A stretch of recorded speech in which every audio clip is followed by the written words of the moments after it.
Apa kabar semuanya? Semoga kalian dalam keadaan yang sehat dan berbahagia.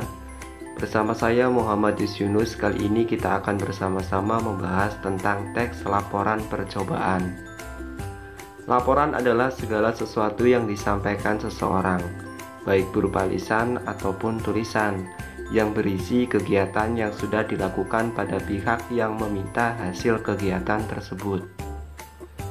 Sedangkan percobaan ialah suatu bentuk kegiatan penelitian untuk menguji atau membuktikan suatu teori.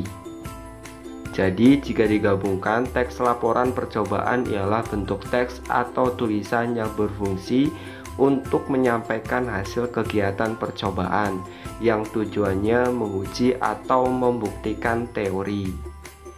Teks laporan percobaan sering juga disebut sebagai teks laporan eksperimen. Biasanya kelompok yang melakukan percobaan punya dugaan hasil atau hipotesis. Dugaan hasil inilah yang harus diuji dan dibuktikan dalam kegiatan percobaan.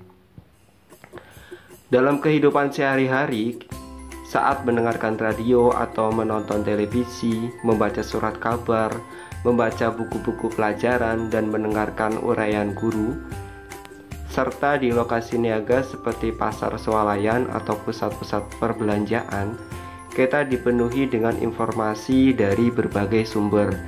Informasi sudah menjadi kebutuhan bagi siapapun dari dahulu hingga kini. Saat ini informasi sudah berkembang dan tersebar luas. Oleh karena itu, kemampuan membuat teks laporan dan memahami teks laporan menjadi penting. Teks laporan dapat ditemukan dalam buku referensi.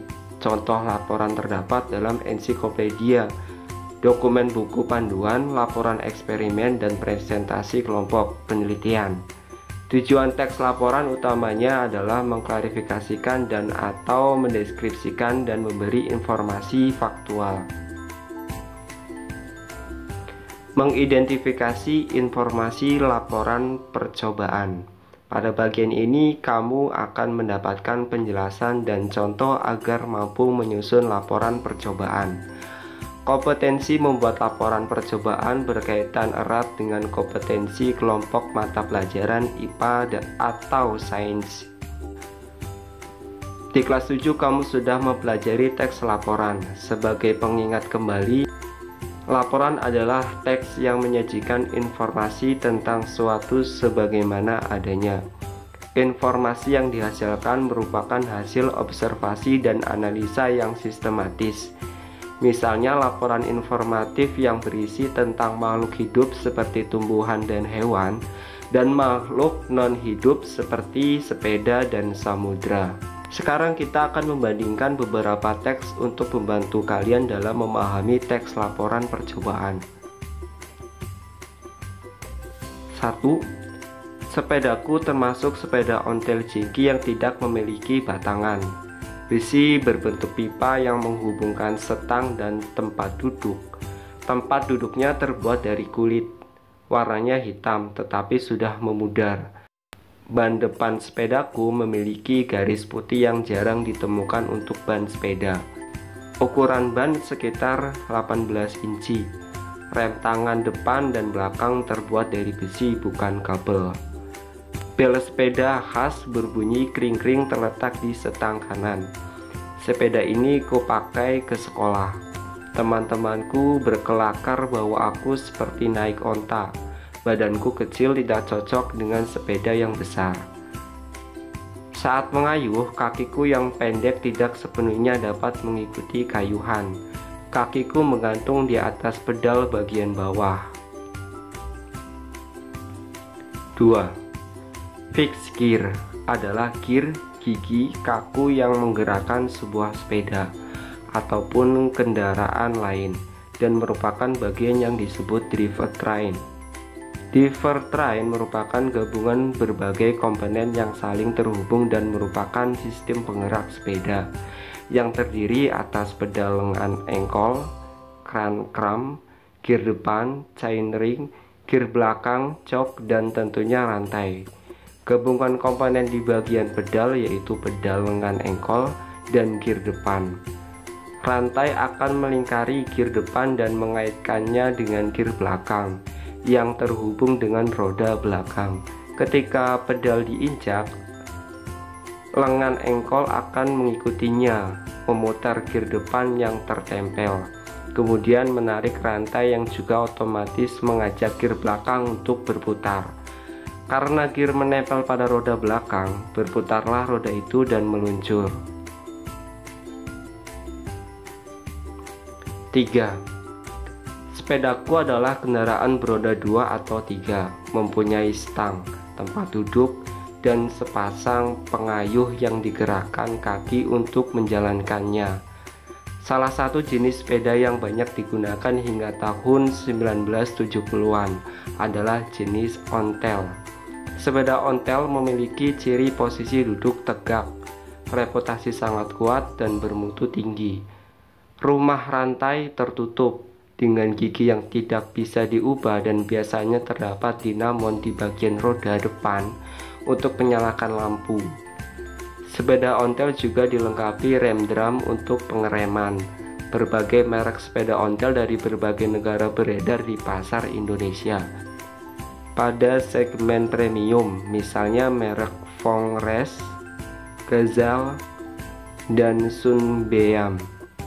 Kemudian pada segmen di bawahnya diisi oleh beberapa merek terkenal seperti Simplex, Burgers, Releige, Hammers, Rodge, Philips, dan NSU. Ketiga teks di atas tersebut laporan, eksplanasi, deskripsi. Sepintas terlihat mirip, namun jika diperhatikan secara seksama, ketiga teks memiliki perbedaan yang jelas. Hal yang harus diingat dalam kegiatan menulis, semua yang kamu pelajari secara terpisah-pisah dapat digunakan secara khusus sesuai jenis teks yang dibuat atau penggabungan berbagai jenis teks karena mencakup banyak informasi yang diungkapkan. Pelajaran bahasa Indonesia pada intinya adalah pelajaran menggunakan bahasa Indonesia secara tepat, baik, dan benar sesuai tujuan komunikasi melalui bahasa. Berdasarkan model teks laporan yang disajikan, dapat disimpulkan struktur utama teks laporan dan kebahasaan yang digunakan sebagai berikut. Umum, klarifikasi, pernyataan. Menentukan klarifikasi aspek dari sesuatu seperti hewan, alam, tumbuhan, dan lain-lain yang dibahas secara umum.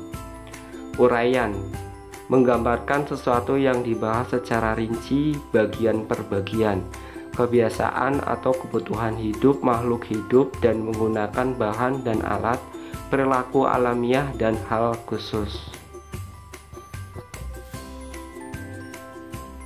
Ciri-ciri kebahasaan yang umumnya digunakan dalam laporan percobaan sebagai berikut.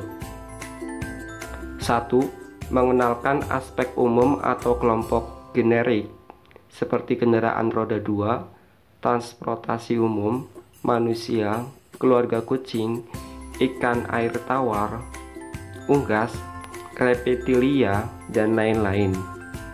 2. Menggunakan kata tugas hubungan logis seperti ketika, maka, dan seterusnya. Kata tugas digunakan untuk menjaga tulisan koheren. 4. Menggunakan kalimat aktif. 5. Menggunakan kata kerja aktif untuk menggambarkan proses dan aksi. 6. Tidak ada urutan waktu, tetapi ada urutan kegiatan. 7. Menggunakan kata benda dan frasa banding dibanding kata ganti orang. Menggunakan kata ganti orang sangat terbatas. 8. Beberapa orang menggunakan istilah teknis atau bidang ilmu. 9. Biasanya disertai foto diagram, peta, dan seterusnya. Cukup sampai di sini, mudah-mudahan kalian menemukan pemahaman. Video selanjutnya akan membahas tentang cara membuat teks laporan percobaan. Dan jangan lupa untuk banyak membaca lagi melalui buku atau media lainnya. Semangat belajar dan sampai jumpa.